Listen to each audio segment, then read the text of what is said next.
যশোর সীমান্তে অনুপ্রবেশ এবং চোরাচালান প্রতিরোধে কঠোর নজরদারি শুরু করেছে বিজিবি। বিশেষ করে দেশের বৃহত্তম স্থলবন্দর বেনাপোলের বিভিন্ন পয়েন্টে বাড়ানো হয়েছে বিজিবির সদস্য সংখ্যা।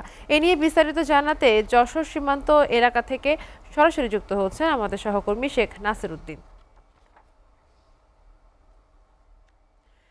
নাসির, বিজিবির পক্ষ থেকে বাড়তি কি পদক্ষেপ নেওয়া হয়েছে এবং আসলে ঠিক কি কারণে হঠাৎ করেই নিরাপত্তা ব্যবস্থা বা টহল ব্যবস্থা আরো জোরদার করা হচ্ছে, এই বিষয়ে কি তথ্য আছে আপনার কাছে? আমাদেরকে জানাবেন।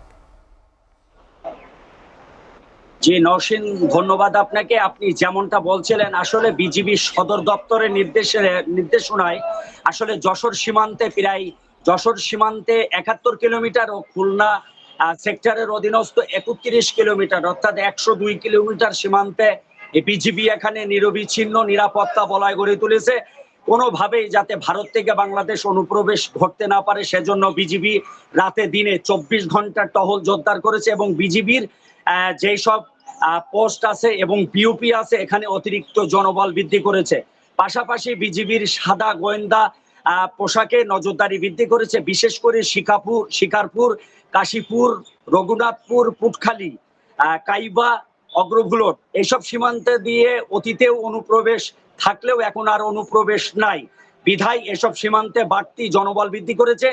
আমার সাথে বিজিবির কর্মকর্তার সাথে কথা হয়েছে, তিনি আমাকে যেমনটা জানিয়েছেন যে কোনোভাবেই ভারত থেকে বাংলাদেশে কেউ অনুপ্রবেশ করতে না পারে সেজন্য আমরা কঠোর থেকে কঠোর অবস্থানে নিচ্ছি। তবে এখনো পর্যন্ত সবকিছু স্বাভাবিক আছে। সীমান্তে রাতে বিজিবি ২৪ ঘন্টা তারা সীমান্তে ডিউটি করছে।